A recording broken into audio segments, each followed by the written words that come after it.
Ladies and gentlemen, boys and girls, hello, namaskar and welcome to Law Charcha. In this video, we are going to see the basics of check bounce case or check dishonor case.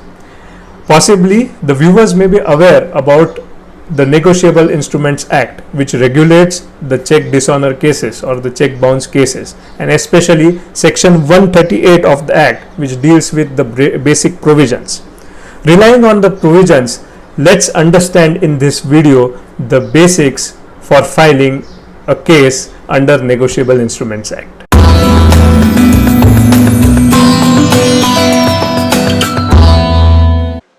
So there are certain important things one has to keep in mind before initiating a check bounce case. That is the date of the check, whether it was deposited within 3 months, because a check is usually valid for 3 months. Furthermore, when was the check returned from the bank as dishonored?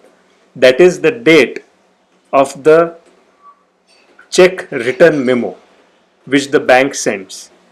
These dates are important because Negotiable Instruments Act proceedings are technical in nature. So it is important to keep all these dates in mind.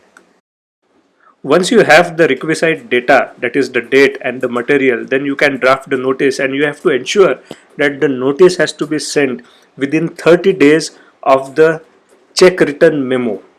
That is from the date when the bank intimated you about the dishonor, you have to send the notice within 30 days from that date. What should notice contain apart from the fact of dishonor? It must contain a demand for the payment of the check amount. Now remember, the demand should be only of the check amount. Negotiable Instruments Act proceedings are not recovery proceedings. It is not a suit of recovery for recovery, but it is only for the amount of the check. You can claim only check amount in Negotiable Instruments Act proceeding. Furthermore, you have to ensure that you send notice to every person you intend to file complaint against, because if you don't send notice, then you cannot file complaint. Notice is a prerequisite for filing a complaint under Negotiable Instruments Act. Remember this. So if you don't send a notice, you cannot file a complaint. As simple as that. Now what if the check that was dishonored was issued by a company? In that case, sending notice to that company is must. You can send notice to directors who are responsible for the day-to-day affairs of the company, but you cannot ignore sending notice to the company. It is a separate legal entity. You have to do that. You can send notice to an employee also if he or she is involved in the subject transaction. For issuing notice to the signatory, you don't have to think much, because by virtue of signing the check, he becomes liable for the amount. In fact, many times it becomes difficult to trace out who is the signatory of the check in case of companies. But it is important to find who is the signatory, because it is very difficult for a signatory of the check to find way out of the clutches of the law, because by virtue of signing on the check he has admitted to the liability, and it is very difficult to rebut the presumption running against him. So once you have sent notice, then only you can file a complaint. And what has to be considered while filing a complaint for check bounce? Ensure that the notice was sent to all the accused. Then after sending of the notice, the payment of the check amount was not or is not made within 15 days. Remember, the payment if made within 15 days, then there is no cause of action to file a complaint. So payment of the check amount is not made within 15 days from the receipt of notice by the accused. Then you have acknowledgement of the service of notice. It is also essential, it is must, because you have to prove the fact that the notice was duly served. Furthermore, the complaint has to be filed within 1 month after 15 days time period is over. So you have to wait for 15 days for the accused to make payment. If he or she does not make payment within 15 days, from that day you can file a complaint under Negotiable Instruments Act within 1 month period. Now there are certain frequently asked questions. I am giving answers to those questions.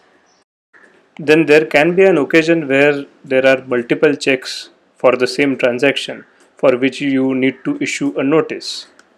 In such case, you can issue a single notice if the checks are issued towards liability arising out of the same transaction. Eventually, a single complaint can be filed for those multiple checks which were issued for the same transaction. Furthermore, you may end up redepositing check which is already bounced. So a check can be redeposited again even after it is dishonored.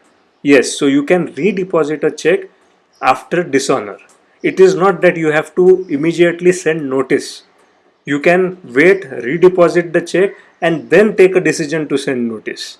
And if you have sent notice and again you want to redeposit a check, still you can do so and again send the notice. So a complaint filed based on a second notice is also valid. In other words, if the accused has not paid the check amount, you can again send the notice for the same check. Further, a complaint can be filed by a power of attorney holder also. This has been clarified in A.C. Narayanan's case by the Supreme Court. The citation is given in the letter part. So these are certain important judgments. Anita Hada's case deals with the concept of vicarious liability. If the accused is a company and the directors of the company need to be prosecuted, then it is essential that you file case against the company as well. You cannot prosecute a director without prosecuting the company of which he is the director, because the director is made accused based on the principle of vicarious liability.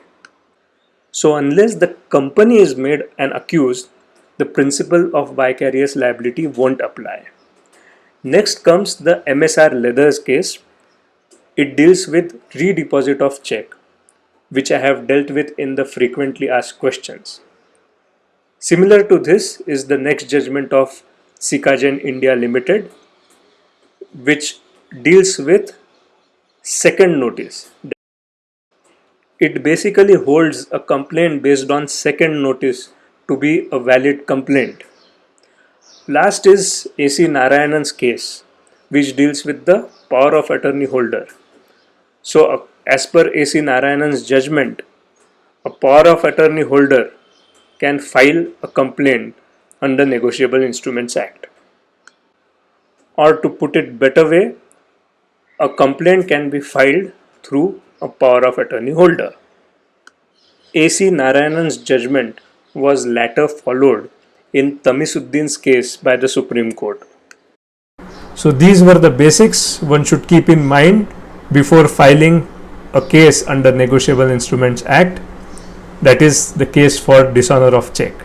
Hope this video was useful. Thanks for watching. Namaskar.